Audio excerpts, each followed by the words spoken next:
شیخ القرآن مولانا محمد طاہر پنجپیری رحمت اللہ علیہ داغی یو کتاب دے العرفان فی اصول القرآن. دا کتابونه کله کله قتل پکاری ښا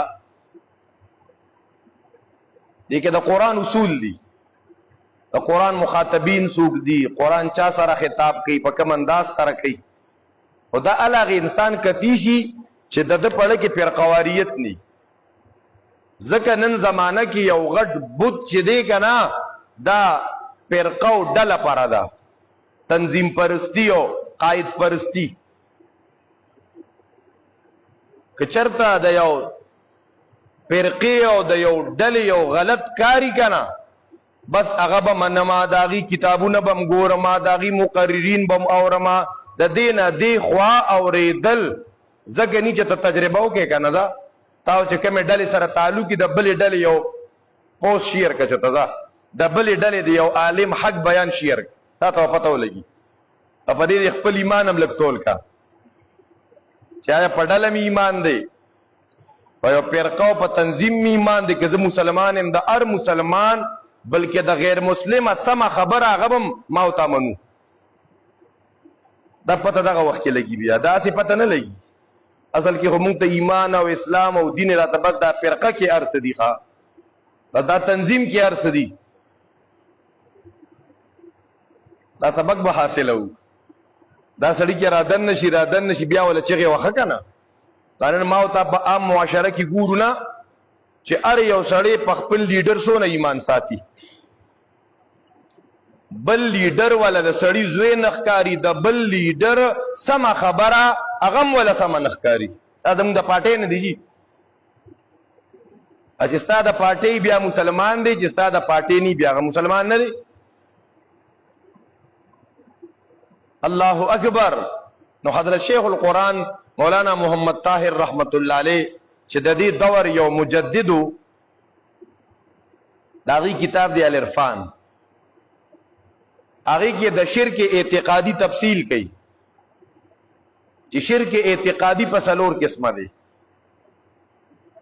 شرک اعتقادي هغه شرک ته وایي چې داغي تعلق د عقیدې سره، او شرک هغه خطرناک مرض دی چې د چا عقیدې تم شرک را دن نشه د تمام اعمال تباہ و برباد، د علم هم تباہ، د حفظ هم تباہ، د مدرسې محنت هم تباہ، د تجوید او قراءات 7 او 10 هم تباہ چې عقیده کې شرک را دن نشه. د جمعتونه جوړول خو پرېدوا، که د خانه کعبې تعمیر کوي هغه تعمیر د کعبې هم تباہ، عقیده کې شرک را دن نشه. بیا د شرک اعتقادي وضاحت کې شیخ القرآن رحمت الله علیه نو هغه فرمایي شرک اعتقادي په څلور قسمه دی. یو شرک په علم، دویم شرک په تصرف، او دریم شرک په دعا، څلورم شرک په عبادت.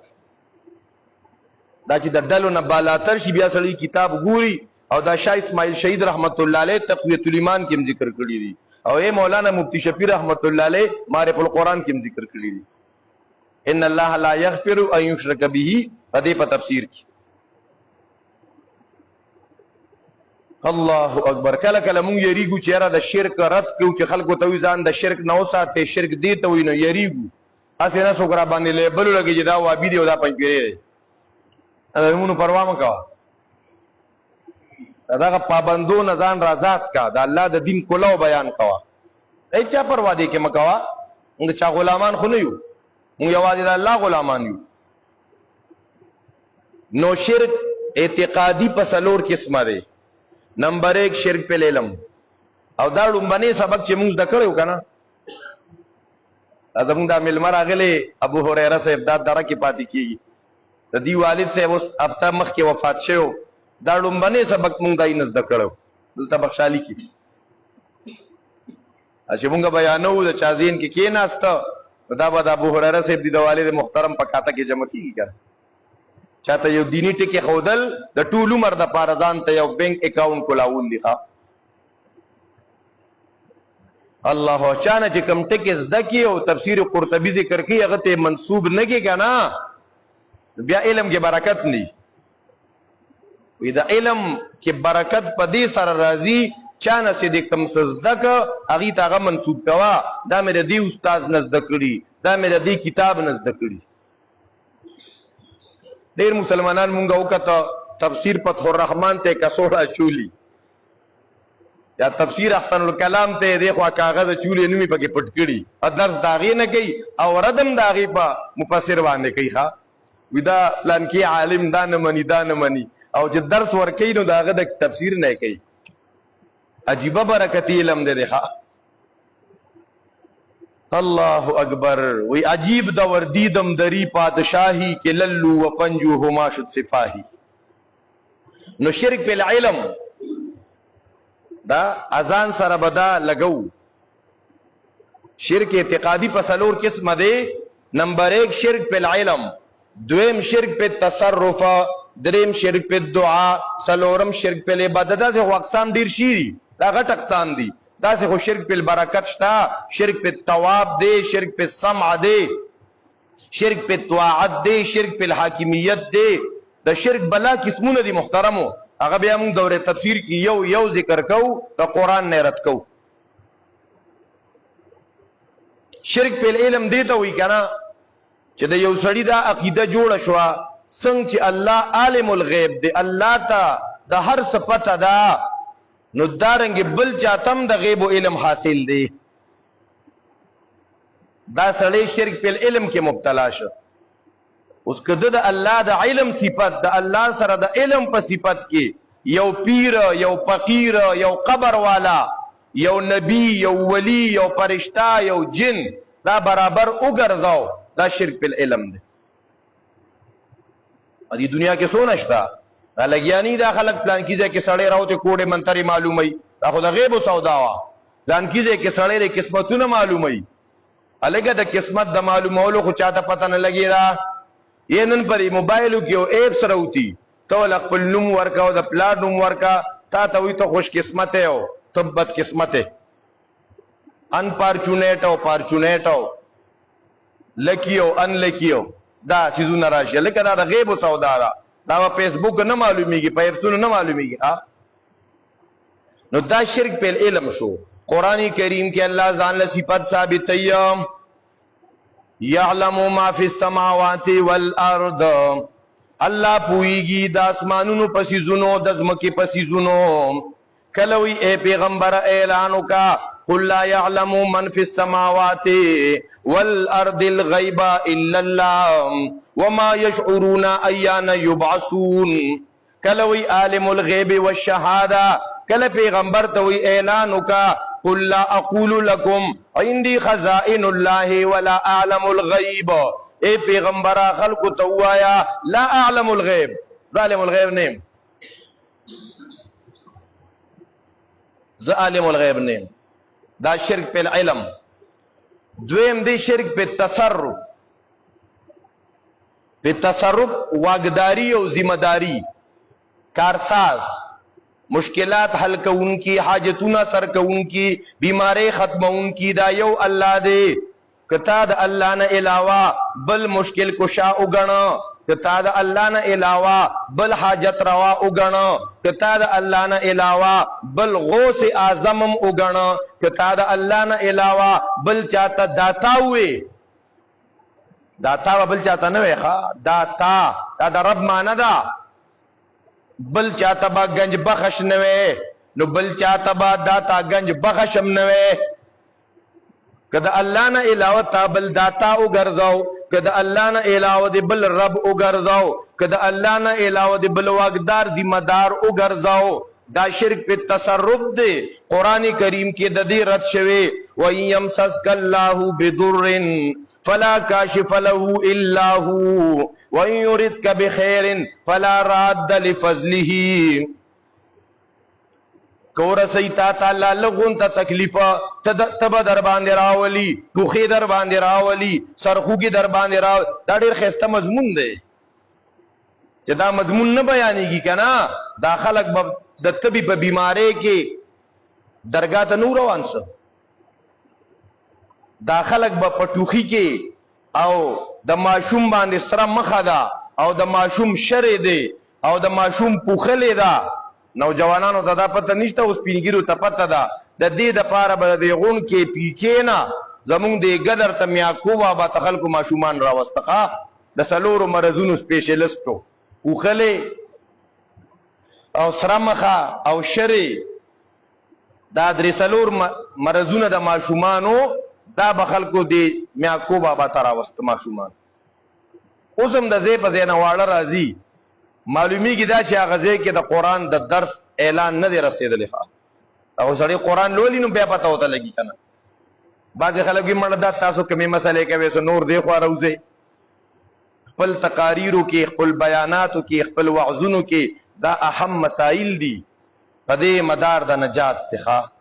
بېشکه په خلکو کې رستا ویوز کمی که نه، بېشکه په خلکو کې رستا لایکران او دارنګې سبسکرایبران کمی که نه، خو الله ته به دې غاړه خلاصوي.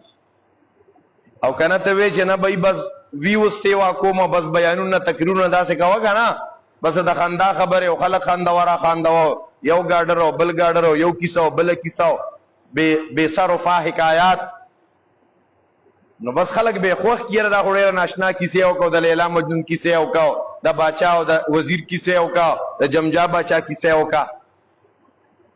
نو محترم شرک په تصرف قرآن ډېرو آیتونو کې رد کړی دی. دریم دی شرک په دعا. خلک په شرک کم ځای پوهېږي.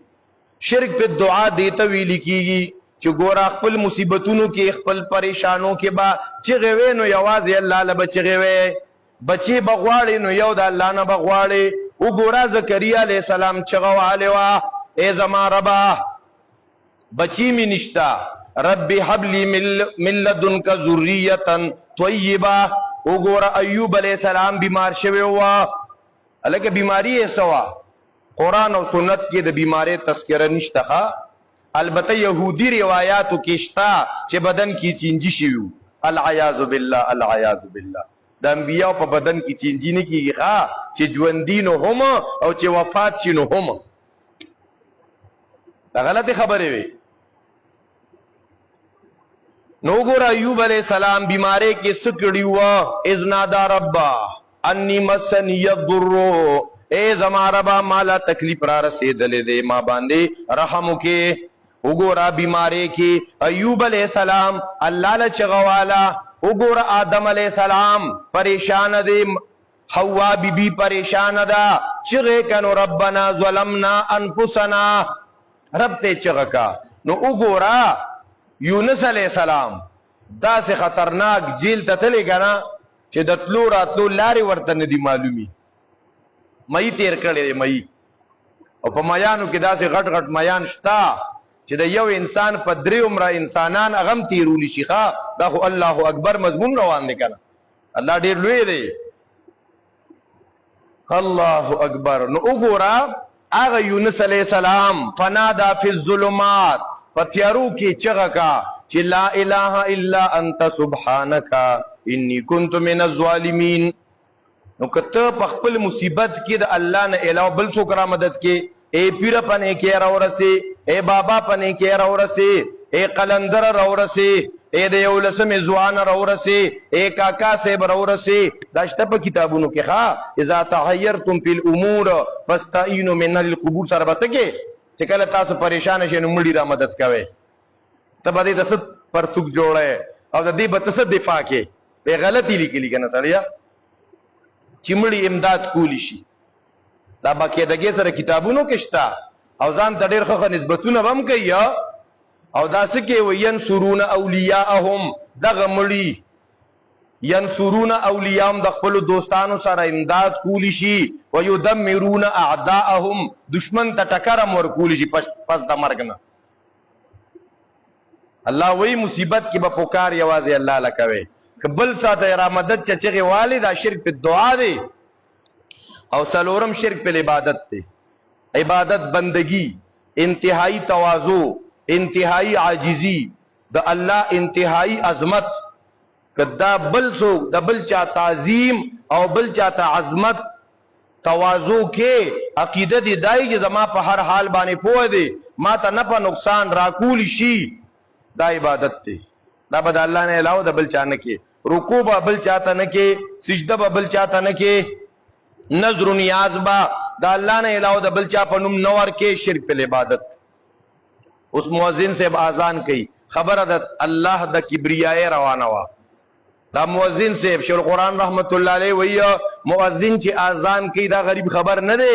اے مؤذن بابا تا اول زل شرک اعتقادی رد کو خواہ، دا شرک اعتقادی رد دے کو.